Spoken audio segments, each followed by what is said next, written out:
As the crisis in the Middle East escalates, there's one country the US references all the time.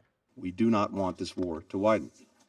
But if Iran or its proxies attack US personnel anywhere, make no mistake, we will defend our people, we will defend our security, swiftly and decisively.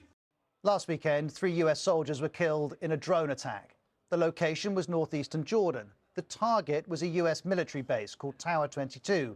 The group claiming responsibility is the Islamic resistance in Iraq. But the US is clear on where blame really lies. Our teams here are continuing to do the analysis, but we know that Iran is behind it. And certainly, as we've said before here in this briefing room, Iran continues to arm and equip these groups to launch these attacks. Iran calls these claims baseless accusations. But Iran does have a network of allies across the region. It has a name for it, the Axis of Resistance. United, it says, in its opposition to Israel and the US. This axis includes the group behind the Tower 22 attack.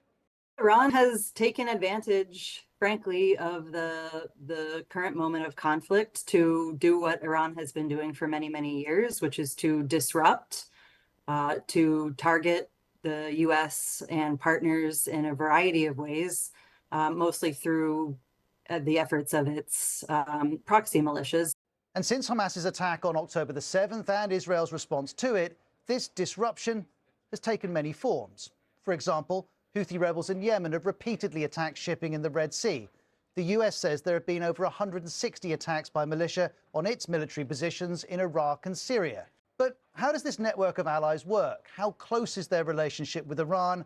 And what is Iran trying to achieve? If we go back to 1979, there was an uprising in Iran against the monarchy. Iran became an Islamic republic.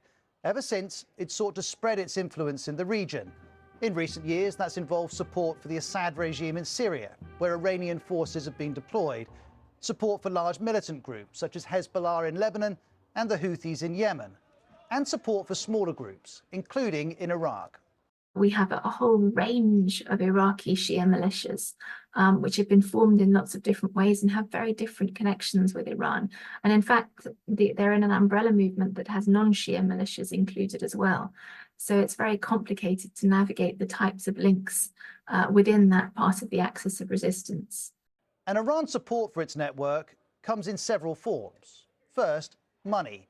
In 2020, the US estimated that Iran gave Hezbollah $700 million a year, as well as $100 million a year to Palestinian groups, including Hamas, and it estimates the Houthis have received hundreds of millions of dollars too.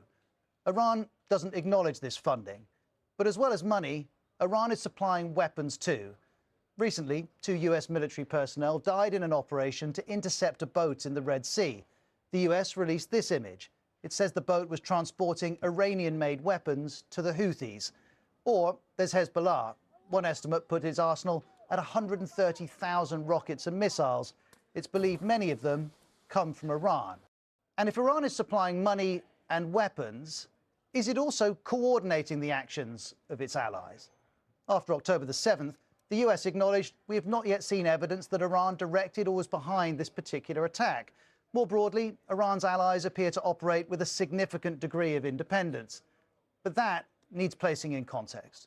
Iran does not necessarily exert day-to-day operational control over each and every one of its proxies. But that being said, when you provide strategic direction, when you provide significant materiel, when you provide significant training, you cannot avoid culpability. And given this level of support from Iran, inevitably, many are asking, what does it want? Well, to understand this, we again need to look at Iran's history, not least the Iran-Iraq War of the 1980s, which began when Iraq invaded. Iran doesn't necessarily see itself as an aggressive actor.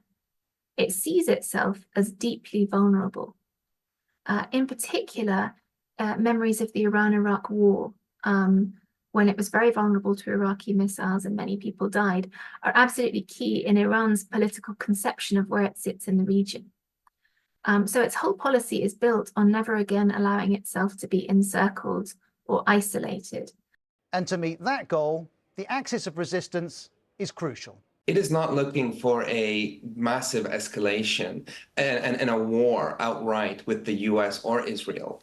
What it's interested in, however, is maintaining the kind of equilibrium and violence groups that it has across the region. In a statement this week, Iran's Revolutionary Guard said, "We do not seek war, but we are not afraid of war."